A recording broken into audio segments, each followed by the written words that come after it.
Lynn with OceanCore here. Today, we're going to do a science and advice episode, but from here on out, we're giving this category a more appropriate and more OceanCore-ish name. So the science and advice category will now be known as Science Drops, where we'll still be delivering the important drops of science in simple language to build the ocean of knowledge you need to know to make informed environmental decisions every day, in every way. So in today's science drop, we're expanding on our understanding of materials. In this case, fabrics, to be specific. In previous videos, we've talked about synthetic materials or all different kinds of plastic, including plastic fabrics. And we've talked about natural materials, cotton, hemp, wood, metal, things like that.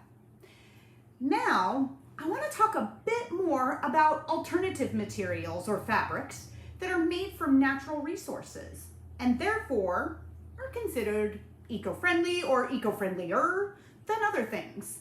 Materials like rayon, modal, and bamboo.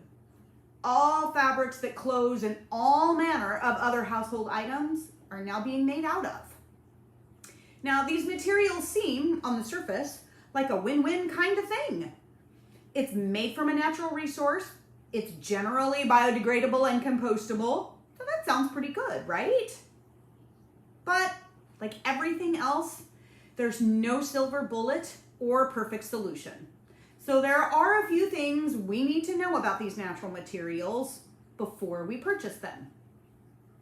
All right, starting at the beginning, we need to consider what it takes to grow the natural raw material itself, like cotton, bamboo, or beech trees. And there's a lot of things that go into this process. So we're gonna boil it down a little bit. When we think about what it takes to grow something, we're considering things like time, water, fertilizers, pesticides, and what it gives or takes from the soil during its growth. In the most general of senses, cotton requires the most resources, beech trees that are used to make rayon are second, and bamboo is third in terms of the needs of resources. So if you can find clothing or household items made out of hemp, go for it. It's a better option than any of the ones mentioned before. It's just a little harder to find in the US for a decent price until our federal government decides to support its use in this way. All right, moving on to the manufacturing process. This is the dirty little secret no one wants you to know. It takes a highly toxic, chemically dependent process for these natural materials to be turned into something we could actually make a fabric out of. And finally, most of these alternative fabrics are considered biodegradable and or compostable. And while this is great, I want to caution you about the automatic sense of okayness words like compostable, biodegradable, and recyclable bring to your purchasing decision.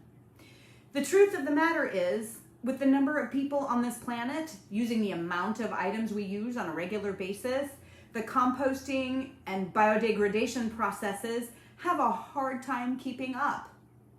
For example, a 2014 ocean study found that rayon made up 56.9% of the total fibers found in deep sea spaces. So, although it's possible, these fibers are not getting the chance to biodegrade or compost before being sequestered on the ocean floor. All right, let's wrap this up with a couple of takeaways. First, these types of materials are a better option than plastic, but just because something is made from a natural material doesn't automatically make it an environmental winner. I wish it did, but it doesn't. So, like everything else in this life, number 2, we need to use these in moderation and choose quality over quantity. And it's important to always look at the entire life cycle of a product when making an environmental purchasing decision. All right, everyone, thanks for joining in today. If you have a quick moment, help support OceanCore by checking out my daughter's Etsy site and making a donation by way of purchase. Don't forget to hit that subscribe button before you leave this channel. And as always, whatever you learn here, share it forward. We'll see you next time.